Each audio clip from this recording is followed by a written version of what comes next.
Friends, welcome back to my YouTube channel study career point. I hope you all are doing well.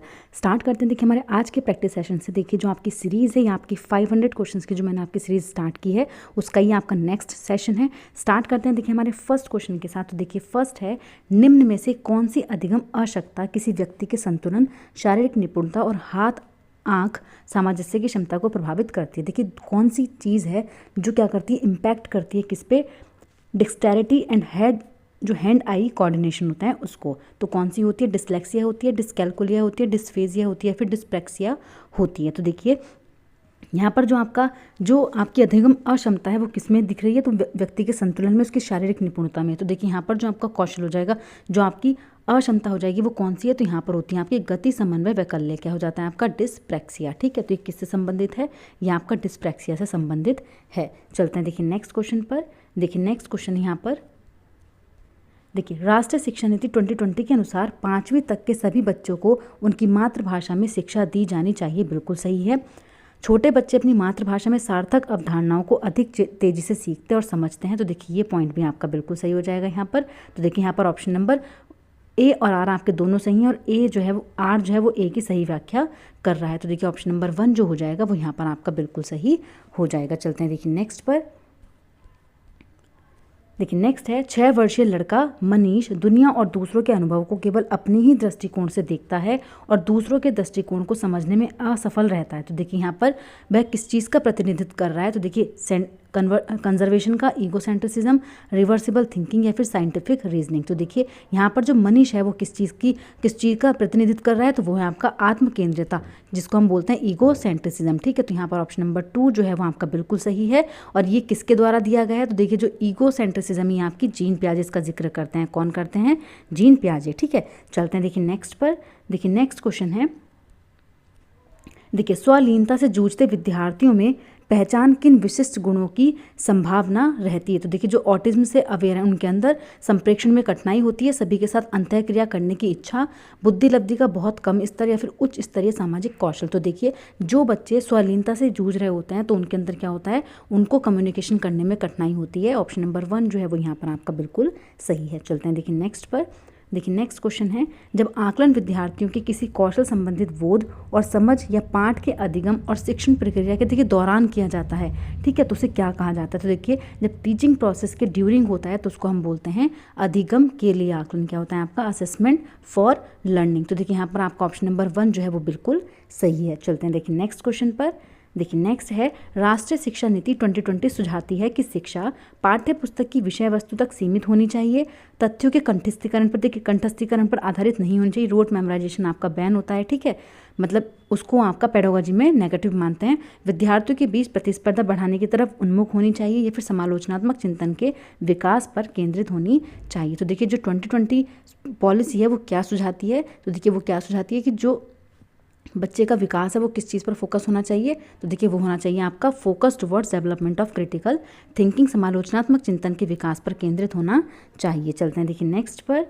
देखिए next question है, brainstorming as a technique can be use to develop in children. देखिए जो brain storming होती है को एक तकनीक के रूप में बच्चों में विकसित करने के लिए इस्तेमाल किया जाता है। तो देखिए किस चीज़ में, अभिसारी सोच के रूप में, प्रकारात्मक स्थिरता के रूप में, अपसारी सोच, या फिर अनुक्रिया समुच्चय। तो देखिए यहाँ पर जो आपका सही आंसर है वो क्या है, तो वो है आपका अपसारी सोच। ऑप्शन नंबर 3 जो है वो आपका बिल्कुल सही है। चलते हैं देखिए नेक्स्ट क्वेश्चन पर।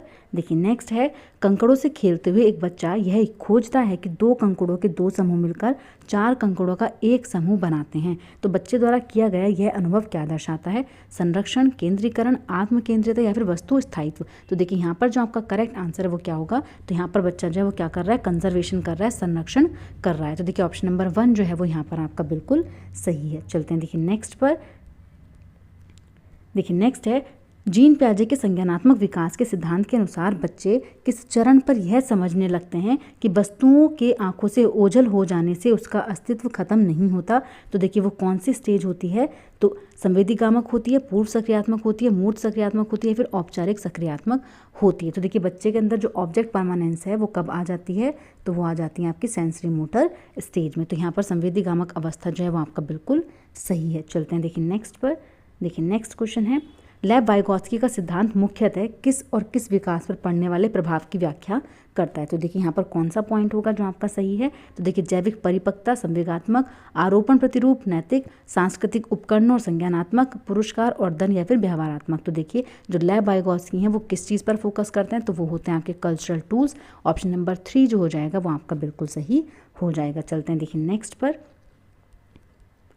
देखिए नेक्स्ट है अभिकथन ए है, एक कक्षा में अध्यापिका को विद्यार्थियों को अपने विचारों के मौखिकरण, चर्चा और वैचारिक बहस के लिए किस चीज़ को बढ़ावा देना चाहिए। तो देखिए बहस के लिए बढ़ावा देना चाहिए। तो देखिए यहाँ पर आपका जो कथन ए है वो क्या है, यहाँ पर देखिए बिल्कुल सही है। यहाँ पर क्या बोल रहे हैं, देखिए जो डिस्कशंस हैं, थॉट्स हैं, डिस्कशंस और डिबेट हैं वो बच्चों के अंदर क्या करने चाहिए, प्रमोट करने चाहिए। तो देखिए यहाँ पर जो आपका असर्शन है वो यहाँ पर आपका बिल्कुल सही है।